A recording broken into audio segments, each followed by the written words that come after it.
ಚಿತ್ರದುರ್ಗ ಸಂಸದ ಗೋವಿಂದ ಕಾರಜೋಳಗೆ ಜೆಡಿಎಸ್ ಮತ್ತು ಬಿಜೆಪಿಯಿಂದ ಅಭಿನಂದನಾ ಸಮಾರಂಭ.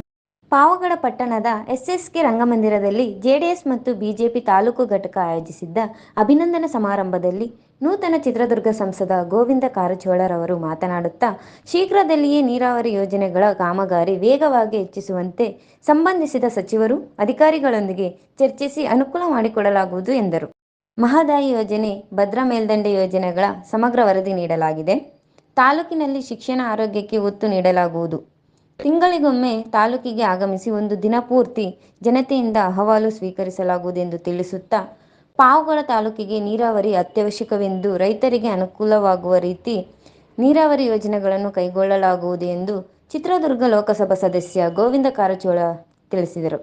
ಮಾಜಿ ಶಾಸಕ ಕೆಎಂ ತಿಮ್ಮರಾಯಪ್ಪ ಮಾತನಾಡಿ, ಎಚ್.ಡಿ. ಕುಮಾರಸ್ವಾಮಿಯವರ ಕೇಂದ್ರ ಸಚಿವರಾಗಿದ್ದು, ಈ ಭಾಗದಲ್ಲಿ ಕಾರ್ಖಾನೆಗಳ ಸ್ಥಾಪನೆಗೆ ಅನುಕೂಲವಾಗಲಿದೆ ಎಂದರು. ಈ ಸಂದರ್ಭದಲ್ಲಿ ಭಾಗವಹಿಸಿದ ಬಿಜೆಪಿ ರಾಜ್ಯ ರೈತ ಮೋರ್ಚಾ ಪ್ರಧಾನ ಕಾರ್ಯದರ್ಶಿ ಎಸ್. ಶಿವಪ್ರಸಾದ್, ಜೆಡಿಎಸ್ ಜಿಲ್ಲಾ ಘಟಕದ ಅಧ್ಯಕ್ಷ ಆರ್.ಸಿ. ಅಂಜಿನಪ್ಪ, ಜೆಡಿಎಸ್ ತಾಲೂಕು ಘಟಕದ ಅಧ್ಯಕ್ಷ ಎನ್.ಎ. ಈರಣ್ಣ, ಜೆಡಿಎಸ್ ಮಹಾಪ್ರಧಾನ ಕಾರ್ಯದರ್ಶಿ ಸೊಗಡು ವೆಂಕಟೇಶ್ ವಿ, ಬಿಜೆಪಿ ತಾಲೂಕು ಘಟಕದ ಅಧ್ಯಕ್ಷ ರಂಗಣ್ಣ, ಡಾ.